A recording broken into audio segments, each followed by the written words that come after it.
Kako ste sa emocionalnog aspekta doživjeli odluku o odgađanju olimpijskih igara?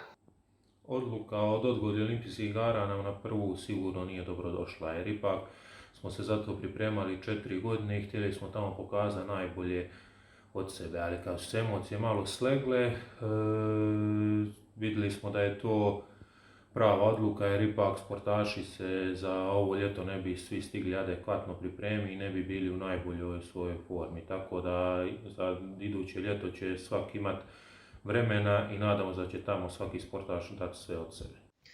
Kako ste prilagodili treninge za vrijeme karantene s obzirom na zatvaranje sportskih objekata?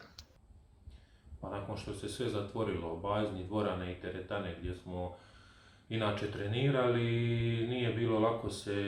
motivirati i trenirati doma u svoja 4 zida, ali uz pomoć našeg profesora Pera Kuterovca, kondicijskog trenera, on nam je dao zadatke i to nam je proslijedio što da radimo, da koliko toliko održavamo svoju fizičku aktivnost, tako da smo to pratili. I opet ponavljam, nije bilo lako, ali znali smo da moramo, da sport će se opet vratiti, da moramo kad se nastavimo trenirati biti u što boljoj kondiciji, koliko to može u tom trenutku biti. Kako sada nalazite motivaciju za treninge kada se zna da neće biti velikih sportskih natjecanja dugo vremena? Sigurno u ovim trenucima da nam nije lako naći motivaciju, jer ipak ne znamo kad će nam biti